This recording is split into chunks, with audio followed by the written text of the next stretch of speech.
Hello everyone, it's been kind of a while since I last posted a YouTube video. I've been busy with school, and to tell you the truth, I think I prefer the Instagram Live format because it does not require any editing of me, and which is fun. Editing is fun. It's not that, it's just time consuming. Jason Takes Vancouver. I like the cover art more than the actual movie. Favorite kill from that movie would have to be either the bitch girls scene where she gets killed in the shower. It's just any time somebody's naked and gets killed is so uncomfortable for me. Fun fact, I'm sad that I can't remember her name right now, but her son is Alexander Ludwig, I think his name is, who appears in the modern masterpiece, The Final Girls. Also, another favorite kill from that movie is the sauna room, hot rock into the chest cavity or stomach scene. Ugh. This movie feels a bit nihilistic compared to the franchise. It's really not that fun. I was entertained for the most part, don't get me wrong. There's some really effective kills, but it's not Friday the 13th per se.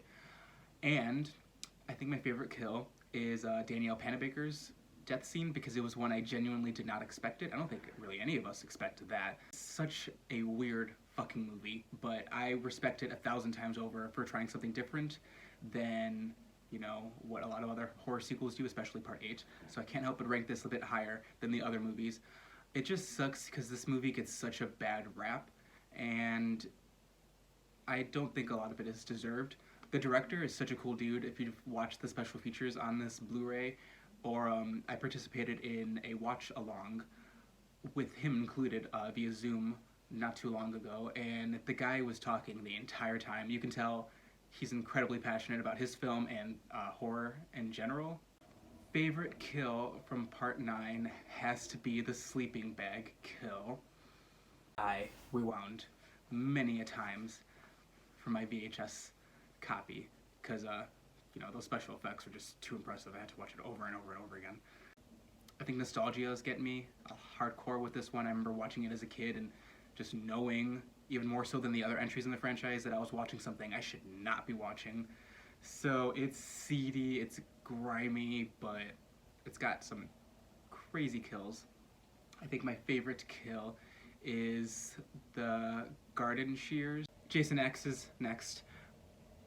I think you all know what my favorite kill is going to be in this one, because it's probably a lot of yours too, so I'll just get that right off the bat, the frozen face kill. It is the first Friday the 13th movie I saw in theaters. The movie doesn't take itself seriously, and when that is apparent, it helps me to also to just go along for the ride and enjoy it for what it is. I'm still fucking pissed that Kane Hodder got replaced for this movie. There's no excuse. Ronnie Yu, the director, claims that it was not up to him. Well, I think he's full of shit.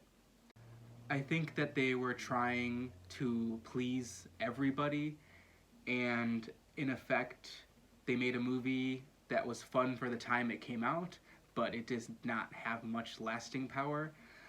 I cannot help but cringe every time at Kelly Rowland's big F-word line, which is, it's so dated. This movie is incredibly dated. My favorite kill,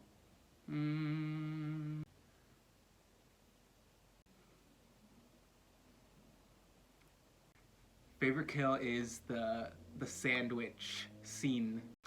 I just wish that they had dug a little bit deeper to make the movie scarier and not just, it feels like an event movie, which is fine. It's a popcorn flick.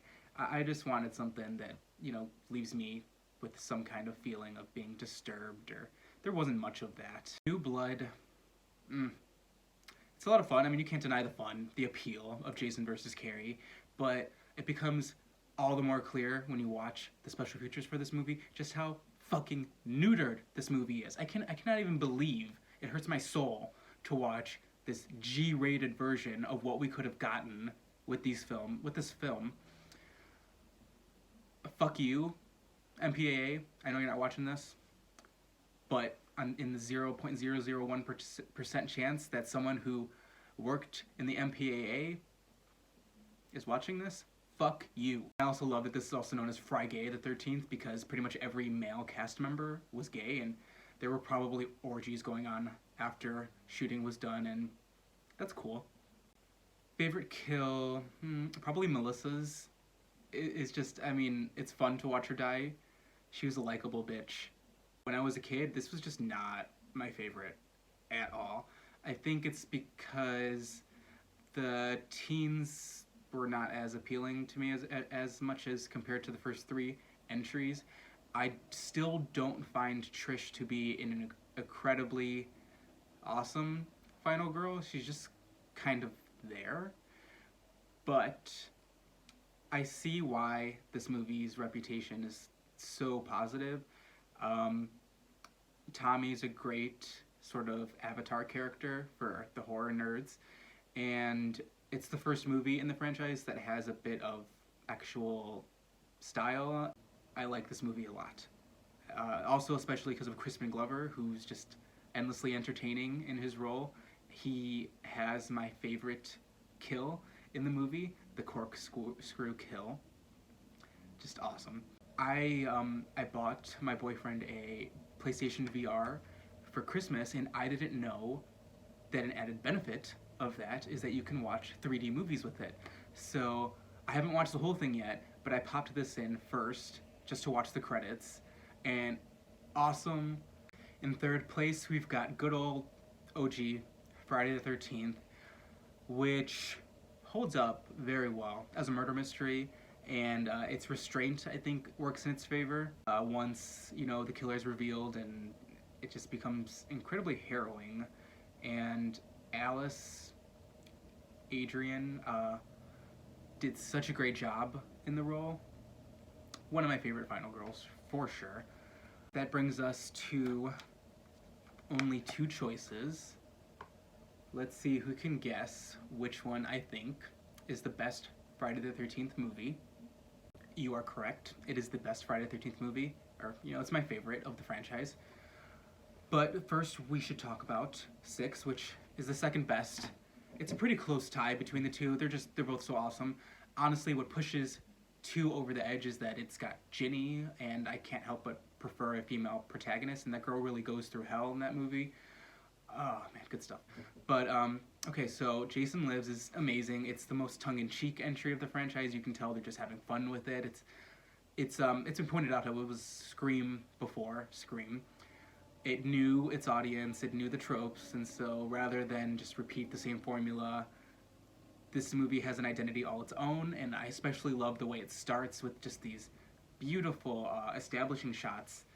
It, even more so than Part 4, I think this is the most theatrical of the franchise. It looks like it has the most money, the most stuff going for it. It has the first major action sequence with the Winnebago crash. So along with that, my favorite kill is the girl getting her face smashed through the mirror, which is just so reminiscent of like a Nightmare on Elm Street effect. So I really love that scene.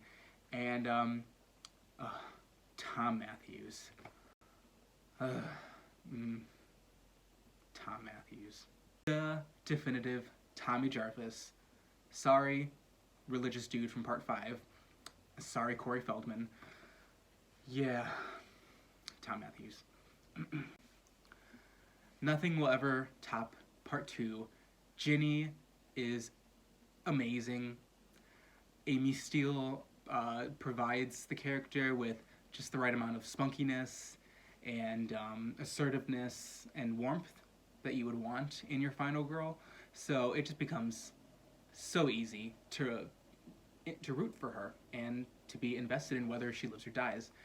I just love the variety of kills, the equal opportunity type of kills we get. Even the wheelchair dude is not safe. And I love how some people just survive because they never came back.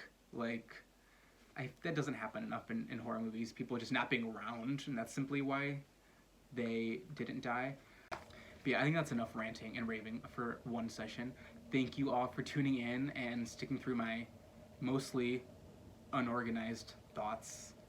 Appreciate you all. And I look forward to ranting about something else eventually. Bye.